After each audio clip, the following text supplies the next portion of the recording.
The mainstream tradition gave you one heaven, a single destination, a final endpoint for the soul to reach, variously described as a realm of eternal rest, a state of divine presence, direct and undeniable, a place of reunion with the beloved dead, those we lost, but always singular, one heaven, one endpoint, one final address for the soul that has navigated earthly life with sufficient faithfulness. The architecture is simple, the cosmology is minimal, and the simplicity is a design feature, an institution whose authority rests on managing the soul's access to the divine afterlife. Needs that afterlife to be comprehensible enough to promise and exclusive enough to gatekeep. One heaven administered by one church, accessed through one set of sacraments, sacred rituals of the church, available to those who meet one set of doctrinal conditions. The simplicity serves the institution.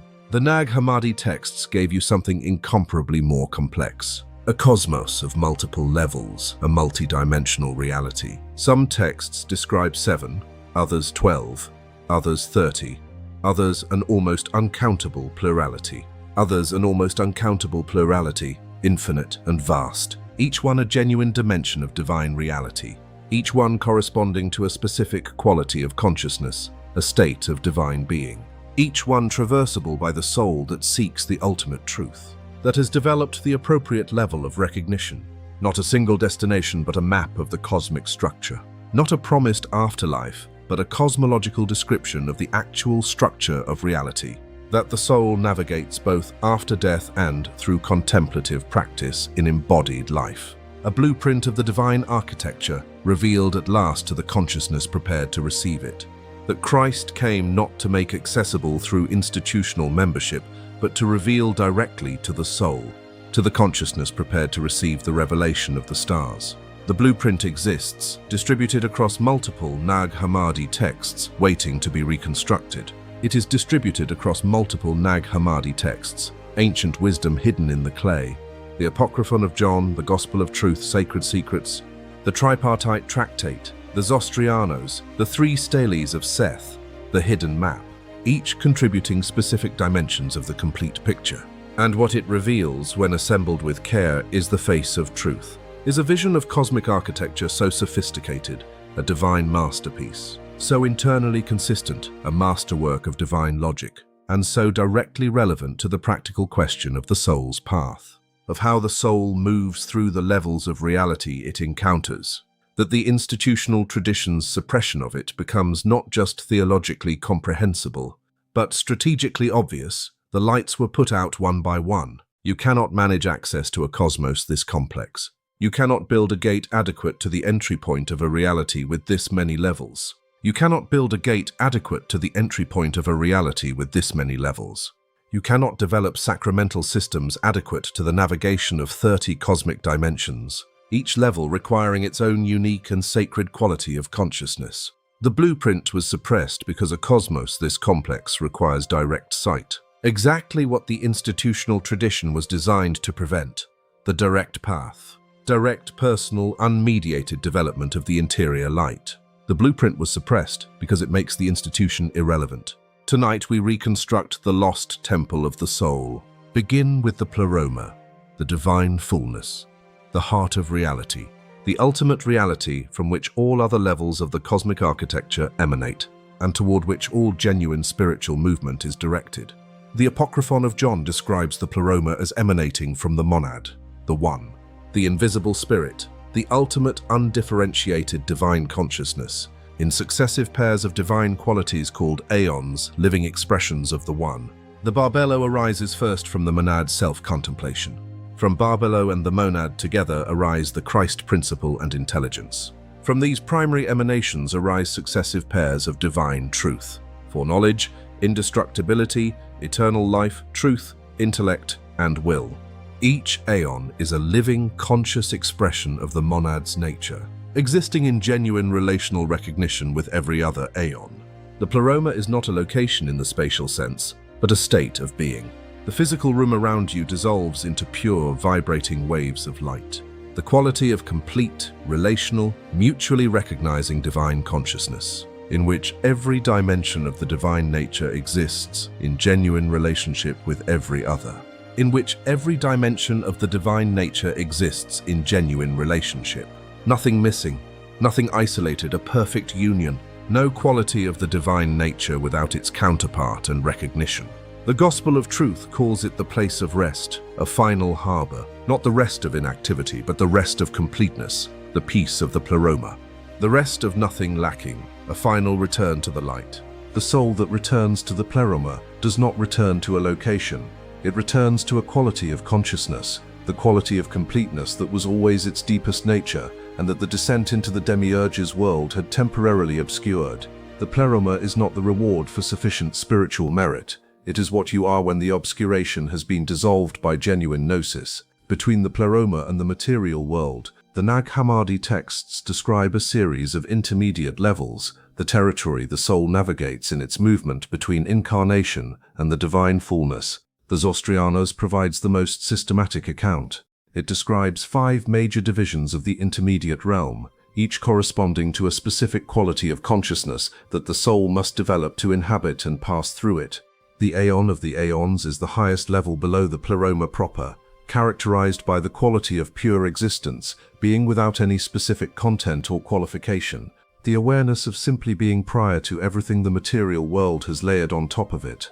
This level is not abstract. It is the level of consciousness the practitioner touches in the most interior moments of genuine contemplation, the moments when the usual noise of desire and fear and narrative has been temporarily quiet enough that what remains is simply the bare fact of existing, prior to any specification of what the existing is like. The bar below level is characterized by vitality, the living, relational, mutually recognizing awareness that is the Pleroma's nature expressed in its first individuated form. The level of the triple-powered one is characterized by blessedness, the quality of completeness that arises when existence and vitality are known as aspects of a single reality. The self-generated aeons correspond to the level at which divine qualities take on more specific and individuated form. And the repentance, the level the Pistis Sophia identifies as Sophia's recovery territory, is the intermediate level in which the accumulated gnosis of embodied souls works to restore the Pleroma's relationship with the material world it never abandoned. Each of these levels is not simply a stage in a cosmological hierarchy. It is a quality of consciousness that the soul can access through the development of the corresponding interior quality. So the soul that has developed the quality of pure existence has accessed the aeon of the aeons in the specific sense that the consciousness it represents is no longer somewhere else for that soul. It is what the soul is, in those moments of pure self-recognition. The blueprint is not a map of somewhere you will eventually go. It is a map of what you already are, at different depths of self-recognition. Between the intermediate levels and the material world, the cosmology places the 7 Archon heavens, each governed by a ruler bearing a distorted version of a genuine Pleroma quality, providence distorted into arbitrary fate, divinity distorted into jealous ownership, lordship distorted into domination. Each distortion is a genuine echo of something real. The Archons carry fragments of Sophia's stolen light, but distorted by the demiurge's ignorance into something that sustains the material world's administration, rather than facilitating the soul's return. The soul's journey through the Archon realms at death, described in the Pistis Sophia, the Gospel of Mary, and multiple other Nag Hammadi texts, is a navigation through 7 distinct qualities of Archon challenge, each corresponding to a specific distortion that the soul must recognize and name accurately in order to pass. The soul that arrives at each boundary carrying the genuine Pleroma quality that the Archon has distorted, genuine providence rather than the Archon's fate, genuine divinity rather than the Archon's jealous god, passes through without being caught. The soul that has not developed the genuine quality recognizes only the distortion and is subject to the Archon's claim. This is why the development of genuine gnosis in embodied life is not optional from the Gnostic perspective, not a spiritual enhancement for those so inclined. The specific preparation the soul requires for the actual journey it will make through the actual territory of the cosmic architecture the blueprint describes. The blueprint is not a theological curiosity. It is a navigation chart for the journey every soul will eventually make. I have created a free guide to accompany this teaching. It is called the Nag Hammadi Blueprint, a practitioner's map of the cosmic levels. Inside you will find the complete architectural map as the Nag Hammadi texts collectively describe it, alongside the specific contemplative practices for accessing each level in embodied life through the development of the corresponding quality of consciousness. The link is in the description below. The Three Steles of Seth, a Sethian text of remarkable liturgical beauty, presented as hymns composed by Seth, ancestor of the Pneumatic race, for the contemplative ascent through the cosmic levels, provides the most emotionally accessible entry point into the full blueprint. The text is not systematic theology, it is praise, the specific praise that arises from the soul's direct encounter with each successive level of the divine architecture as it ascends through them. Seth praises the self-generated aeons, then Barbello, then the invisible spirit itself. Each praise is calibrated to the specific quality of consciousness that has genuinely encountered that level, not description of somewhere the soul has read about, but articulation of what the soul has directly experienced. The text was used in liturgical practice within the Sethian communities, recited as a contemplative practice in 3 ascending movements, each intended to produce in the practitioner the quality of consciousness corresponding to the level being invoked. Not to communicate theological information, but to actually produce the interior reality the words describe. The blueprint in its liturgical form, not a map to be studied but a practice to be undergone. The Zostrianos provides the systematic account. The Three Steles of Seth provides the lived encounter. Together they constitute what the tradition understood as the complete preparation. Intellectual clarity about what the levels are and what qualities of consciousness correspond to them, and the direct contemplative encounter with those qualities that converts intellectual clarity into genuine preparation. The institutional tradition gave you one heaven because one heaven is manageable, because one heaven can be promised, conditioned, and serve as the endpoint of a relationship of ongoing institutional dependence. 12 levels, or the indefinite plurality the complete Nag Hammadi blueprint describes, cannot be promised and cannot be managed. They can only be navigated. And navigation requires the specific interior development that no institution can provide on behalf of the soul that needs to do the navigating. The blueprint was suppressed not because it was wrong, but because it was right in the most inconvenient possible way. It described a cosmos that the soul must navigate with its own interior capacities rather than with the institution's passport. Develop those capacities. Use the blueprint. The levels are real. The navigation is necessary. The preparation is available in this embodied life through the specific practices the tradition preserved precisely because it understood that the souls who would eventually need them would need to find them in a form that the suppression had not fully reached. You found it. Subscribe to the Gnostic archive, where we trace the blueprint's details week by week, level by level, until the map is so familiar that the territory it describes begins to feel less like somewhere you are going and more like somewhere you already are, moving through it with the specific quality of recognition that genuine gnosis has always been pointing toward. The tripartite tractate, the most philosophically developed single document in the Nag Hammadi library, adds a dimension to the cosmic blueprint that no other text matches in its systematic precision. It describes not only the structure of the cosmic levels, but the mechanism by which the soul's consciousness changes as it moves through them. The text says that each level of the cosmic architecture corresponds to a specific quality of knowing, a specific relationship between the soul's consciousness and the divine reality it is encountering. At the lowest levels, knowing is purely external. The soul knows about the divine the way it knows about objects in the material world, as things that exist separately from the knower. At the intermediate levels, knowing becomes participatory. The soul begins to know the divine the way it knows its own interior life, from the inside, through direct participation rather than external observation. At the highest levels, knowing becomes identity.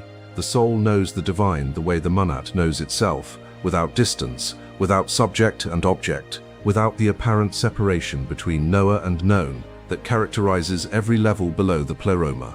This progression from external knowing through participatory knowing to identity knowing is the blueprint's account of what genuine spiritual development actually consists of.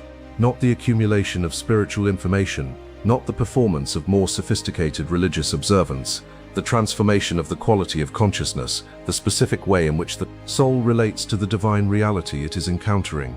From a relationship of external knowledge to one of direct participation to one of genuine identity. And the practices that produce this transformation are consistently across every Nag Hammadi text that addresses them, the practices of genuine interior recognition, the cultivation of the seeing quality, the development of the specific stillness in which the pneumatic spark recognizes itself, the sustained engagement with the tradition's teachings, not as propositions to be assessed, but as mirrors to be looked into. The blueprint's practical application begins in the most ordinary dimension of the practitioner's experience, not in the dramatic contemplative ascents that the Zostrianos describes. Those are the advanced practice available after the foundational recognition has been established, in the specific quality of attention brought to the most ordinary moment of daily experience. The quality of attention that is not absorbed by the content of the moment, by the desire or fear or narrative that the moment contains, but is present to the moment from the interior position of the pneumatic spark's recognition of itself.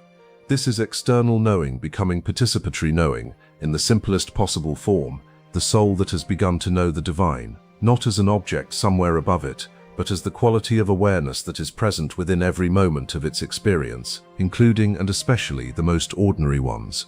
Practice that shift, the shift from external knowing to participatory knowing in the ordinary moments the demiurge's world provides. When the desire arises, do not only experience the desire as an object pulling your attention. Know the awareness that the desire is arising within. When the fear contracts your consciousness, do not only experience the fear as a threat to be assessed. Know the awareness that is present before the contraction and after it. When the narrative of identity asserts itself, do not only experience the narrative as a truth about who you are. Know the awareness within which the narrative is being told. That shift from the content to the awareness, from the object to the subject, from external knowing to participatory knowing, is the beginning of the ascent through the cosmic levels that the blueprint describes. It is the beginning not in the sense of being preliminary to the real practice, but in the sense of being the real practice in its most immediate and most available form. The levels of the cosmic architecture are not locations you reach after sufficient spiritual development. They are qualities of consciousness you develop by practicing exactly this shift, in exactly this ordinary moment, with exactly the degree of genuine commitment that this moment allows. The blueprint is not above you. It is within the quality of attention you bring to what is happening right now. Develop that quality. Subscribe to the Gnostic archive. The blueprint unfolds through the practice, week by week, level by level, until the map becomes the territory, and the territory becomes what you have always been. The complete Nag Hammadi blueprint, assembled from the Apocryphon of John, the Zostrianos, the three stelas of Seth, the tripartite tractate, the Gospel of Truth, and the dozen other texts that contribute dimensions the others do not fully develop, produces, when held simultaneously in a single contemplative act, an effect that none of the individual texts can produce alone. The effect is the recognition of the soul's location within the structure, not the intellectual identification of one's current level of spiritual development in a hierarchical schema. The direct, immediate, non-inferential recognition that the awareness doing the contemplating, the consciousness engaging with this teaching right now, in this ordinary moment of embodied existence, is already located within the cosmic architecture the blueprint describes. That the Pleroma is not somewhere above the soul. The soul is within the Pleroma, temporarily and apparently separated from it by the specific configuration of Archon conditioning that the material form and its history has produced. And the contemplation of the blueprint, the sustained, honest, non-defensive engagement with the full account of the cosmic architecture and the soul's location within it, is itself one of the primary practices through which that Archon conditioning is progressively dissolved. Not by the content of the blueprint providing new information, by the act of contemplating the full structure from within it, which produces the specific quality of double consciousness that the Gnostic tradition called pneumatic awareness, the awareness that is fully present to the material world and its demands while simultaneously recognizing itself as something the material world cannot ultimately contain. That double consciousness is what the blueprint was written to cultivate, not a destination to be reached, a quality of awareness to be developed, in this moment, through sustained honest engagement with the full account of what you are and where you actually are within the structure of what is real. The blueprint is not above you. It is you. Begin recognizing it. Subscribe to the Gnostic archive, where the blueprint is our map and the practice is our path, every week without exception. The blueprint has one final teaching that the tradition preserved in the three stelas of Seth's closing lines. the lines that follow Seth's praise of the invisible spirit, and that constitute the tradition's most direct instruction about what the practitioner is to do with the contemplative ascent once it has been undergone. The text says, "They return again to the first. They receive themselves in the first. They go up and they come down. They begin again." This cycle, ascent and return, recognition and re-immersion in the conditions of material existence, the going up and the coming down, is the Sethian tradition's description of the pneumatic life as it is actually lived within the demiurge's world. Not a single ascent after which the practitioner lives permanently at the Pleroma's level of consciousness, a rhythm of ascent and return, of the recognition and its subsequent expression within the conditions of ordinary life, of the going up into the quality of pneumatic awareness that the contemplative practice produces, and the coming down into the material conditions within which that awareness must be practiced and expressed. This is the most honest description in the entire tradition of what genuine gnosis looks like from the inside of a human life, not permanent liberation from the Archon conditions. The progressive development of the capacity to enter the pneumatic awareness and return from it, to bring something of what the ascent revealed back into the ordinary life of the descent, and to let the descent's conditions refine and deepen the capacity for the next ascent. Each cycle of ascent and return leaves something permanent, a slightly greater facility in making the movement, a slightly deeper familiarity with the pneumatic level's quality, a slightly stronger thread connecting the ordinary life of the descent with the recognition of the ascent. Over many cycles, over a practice sustained across months and years of genuine engagement, that thread becomes thick enough that the ascent and descent are no longer experienced as opposites, but as aspects of a single rhythm. The blueprint is lived. The practice is the living of it, and the life that lives it, your ordinary, embodied, Archon navigating, pneumatic spark-carrying life, is exactly the life the blueprint was preserved to illuminate. Begin the cycles. Subscribe to the Gnostic archive. We ascend and return together, week by week, level by level, until the rhythm is so familiar it becomes the breath. The blueprint has been waiting in the Nag Hammadi texts for the specific generation that needs it, the generation living inside the restoration that Sophia's return is producing, navigating the dissolution of the structures the demiurge built without her, seeking a map adequate to the territory that the dissolution is revealing. You are that generation. The map is in your hands, not as a set of beliefs to adopt, as a quality of awareness to develop, the awareness that knows the difference between the Archon levels and the Pleroma levels, that recognizes the Archon mechanisms as Archon mechanisms rather than taking them as simply the nature of reality, that has sufficient familiarity with the pneumatic spark's quality to find it in the ordinary moments of ordinary life, and to inhabit it however briefly and however imperfectly, in the middle of whatever the demiurge's world has arranged around it.